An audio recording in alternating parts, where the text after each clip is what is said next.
They thought the road led home. Instead, it led into a mountain's mouth that closed behind them. A long column of men, horses and wagons funneled into the narrow throat of the Carpathians. Above them, cliffs kept their silence. Below, the path narrowed to the width of a single wagon. The cold November air smelled of damp earth and the sour tang of oxen. Then a rock loosened. It rolled.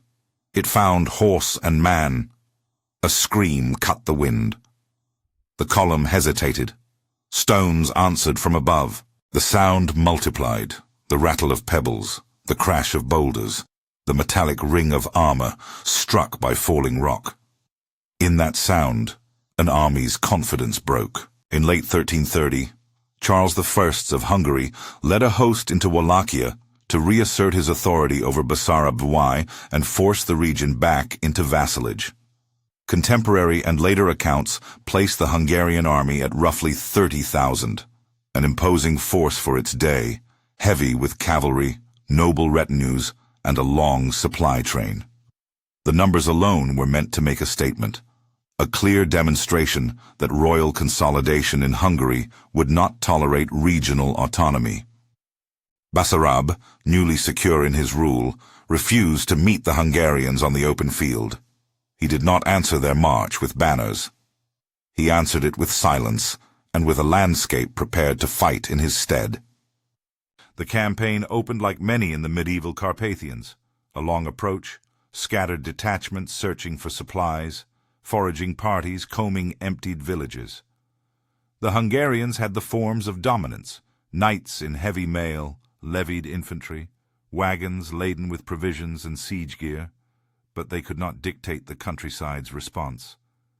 Villages were forsaken, wells left with ropes, but no water, barns emptied and shutters fastened. Where men expected to find food and fodder, they found only absence. That absence was not benign, it was a tool. If you're into battlefield analysis and old maps, hit like and subscribe. There's a map in the description. For a commander in the early 14th century, three things mattered above all: men, horses, and food.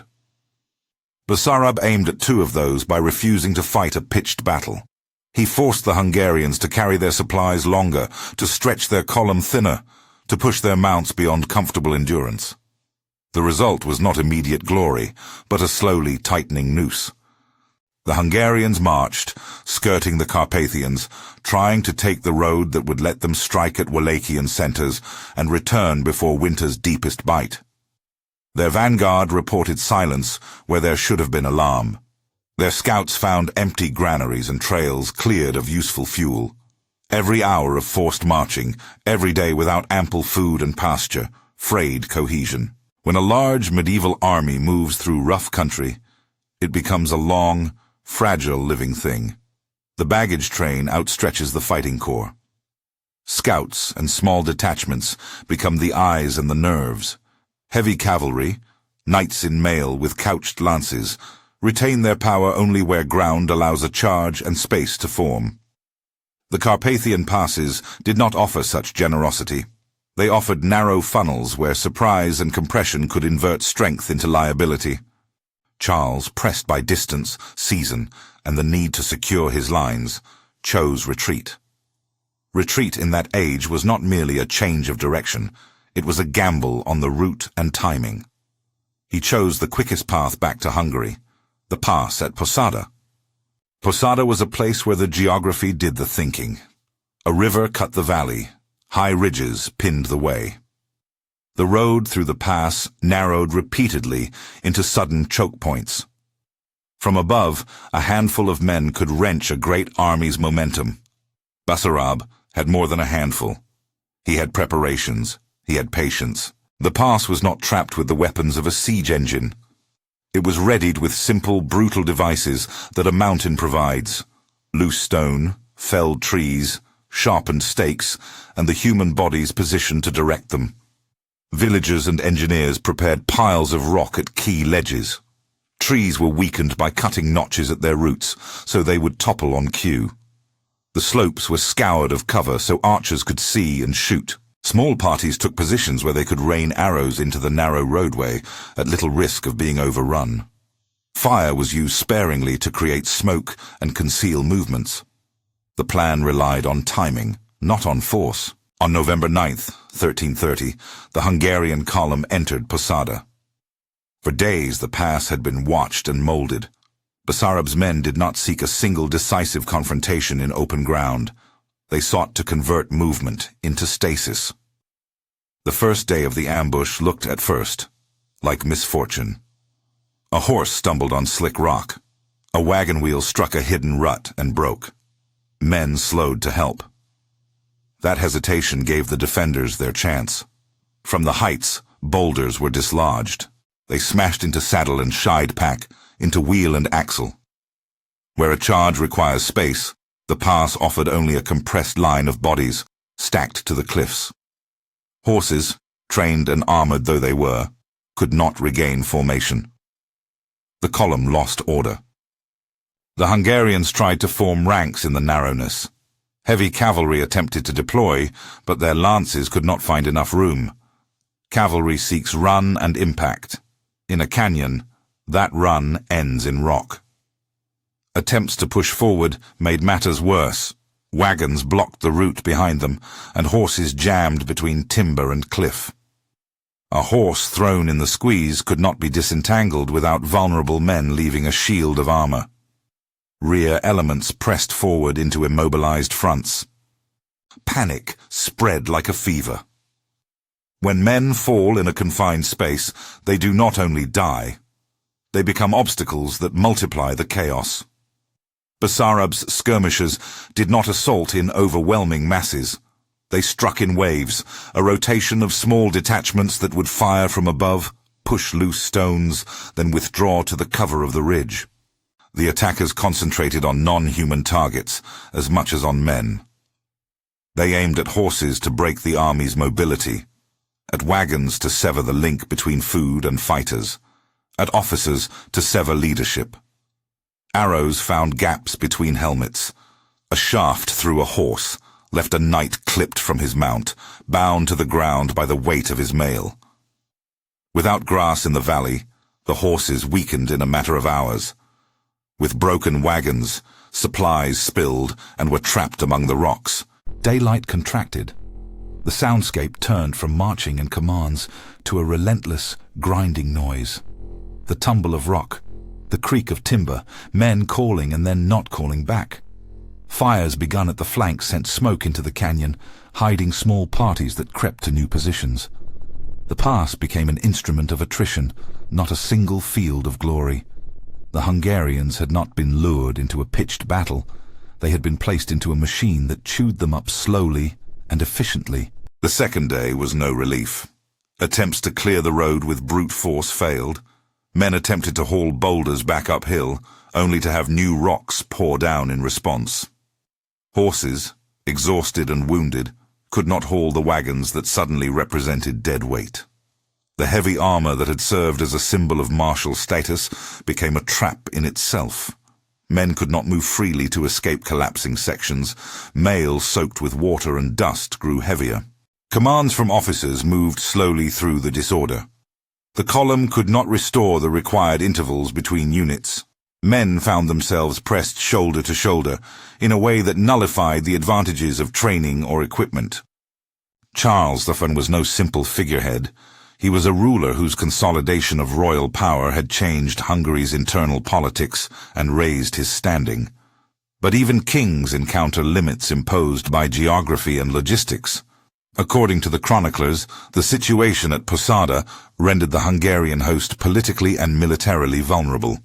A king cannot command an army he cannot move. Reports suggest that Charles took measures to preserve what remained of his person and authority when the situation deteriorated beyond recovery. He purportedly exchanged or discarded visible signs of rank and slipped away from the main body. The exact details are sparse in the record, but the essential fact remains. The king survived only by breaking his external symbols of command and melting into the friction of retreat. Whether by dressing as a common horseman or simply finding a small party to bear him away, Charles's escape became a small, telling image of the larger catastrophe. The army lost its face.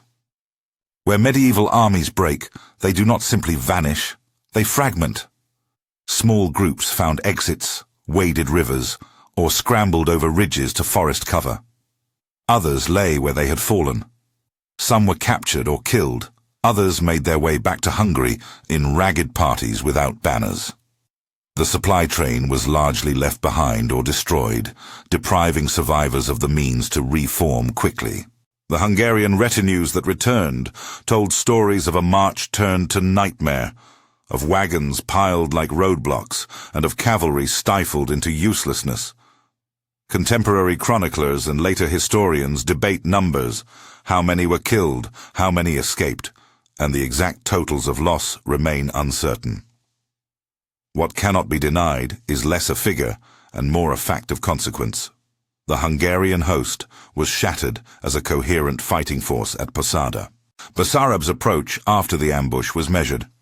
He did not immediately press a full pursuit into the Carpathians. The slaughter on the road did not require a reckless chase. The goal had been to prevent the restoration of Hungarian control and to demonstrate the futility of trying to use overwhelming force in that terrain. The passing weeks and months after the action at Posada saw Wallachia emerge with a new practical independence. Hungary would still be an important regional power, but the campaign had failed in its principal objective. Charles I's aura of invincibility suffered a political wound. The balance of authority in the borderlands shifted. Tactically, the episode at Posada offers several clear lessons bound tightly to the period and its technology. First, terrain can convert numbers into liability. A narrow pass is a force multiplier for the defender and a force reducer for the attacker. What seems like a route of retreat, chosen for speed, may in fact be a coffin if the ground can be prepared. Second, logistics determine success. An army marches on its stomach and on its mounts. Denial of supplies, even without pitched combat, can create conditions under which a larger army becomes brittle. Third, the valor of heavily armored cavalry depends on space and momentum. In constrained ground, its advantages evaporate. Heavy cavalry's dominance on open fields does not translate to a canyon where charges cannot unfold. Fourth, patience can be a weapon. Basarab's refusal to meet the Hungarians on open terrain, his decision to trade immediate glory for strategic advantage, and his timing of the ambush turned time into an ally. The human dimension of Posada deserves emphasis beyond tactical manuals. Men caught in the squeeze of a mountain pass experienced a particular terror. Not the graphic, sensationalized violence of fiction, but the grinding terror of being trapped, of watching the path ahead and behind turn into obstacles, of listening to the slow, inevitable descent of stone. Panic has a material quality. It clogs movement, it curdles discipline, it frays the faintest bonds of order. These were men of faith and fealty, of rank and station, yet in the pass they were anonymous bodies in a machine of nature and intent. That anonymity is part of why chroniclers fixate on the figure of the king, because when leadership survives, histories keep going. When armies collapse, their individual stories scatter. Posada's effects extended beyond a single campaign. For neighboring polities, and for military thinkers of the age, the ambush illustrated that force projection had limits. Kingdoms could not assume that numerical superiority guaranteed control, especially in mountain borderlands, where supply lines and local cooperation turned the tables. The event altered how subsequent commanders thought about operations in rough terrain. It did not end the use of heavy cavalry, nor did it render kings impotent. Rather, it injected caution into the calculus and lent credence to strategies that combined denial, scorched earth measures, and careful choice of battlefield. There is also a political aftershock to consider. Basarab did not simply win a tactical victory. He strengthened Wallachia's bargaining position. The Hungarian failure at Posada made it more difficult to extract submission by force. Over time, the borderlands developed a more complex set of relations, alliances, marriages, tributary arrangements, that did not simply reduce to vassalage enforced by invasion. The memory of Posada became part of that diplomacy. A military setback has a long shadow, often longer than a victory's light. For Charles I, the campaign's failure required a political recovery at home. For Basarab, it granted prestige and a safer space to consolidate his rule. When historians study Posada, they study more than a single episode of violence. They study the interaction between people and place. The mountain is a participant in the narrative. It hides, funnels, and amplifies. Basarab's men used the terrain not because it made their courage unnecessary, but because it amplified their scarce resources into decisive effect. The scale of the Hungarian host mattered less than how that host moved and what the landscape permitted. One of the enduring images of the episode is not of a great hurricane of men, but of small, repeated actions coordinated in time and space. Boulders dislodged, archers rotated, felled trees used as engines of obstruction. This is asymmetric warfare before the term existed. A smaller, more adaptable force shaping the conditions so that a larger force defeats itself. The simplicity of the tools involved makes the outcome no less profound. It is a reminder that in war, ingenuity and context frequently eclipse raw strength.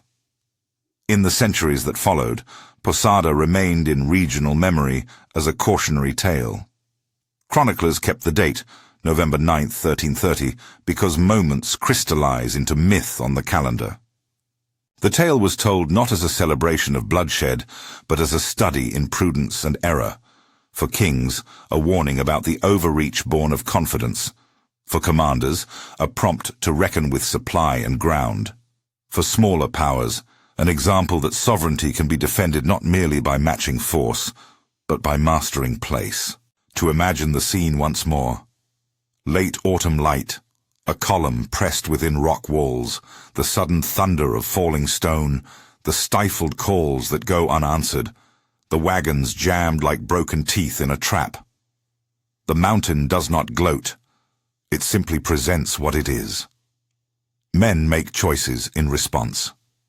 Basarab chose to let the mountain do the killing of time and momentum. Charles chose a route that prioritized speed over safety. The concurrence of those choices produced the shattering. In the end, to say the Hungarians were crushed at Posada is to describe the effect rather than to fix a precise toll. The host, often cited as 30,000, ceased to be a coherent instrument of war in that pass. Many were lost, many escaped. The precise tally will always be debated. What is clear is that a large army, confident and well-equipped, was transformed into a fractured collection of survivors by geography, by patient planning, and by an enemy who refused the spectacle of a set-piece battle. That shattering altered the politics of the region and offered enduring lessons about the limits of force. The memory of Posada lingers because it is a parable. The land can be weaponized, patience can substitute for numbers, and an apparently empty countryside can be the most dangerous front. For commanders and for students of history alike, the battle is a reminder that victory is not only about how many fight, but about where and when they are forced to fight. If you want maps and primary sources about the campaign, check the description and subscribe for more breakdowns. Tell us in the comments which tactical lesson surprised you most. Was it the power of terrain, the primacy of logistics, or the way a king preserved his life by becoming anonymous?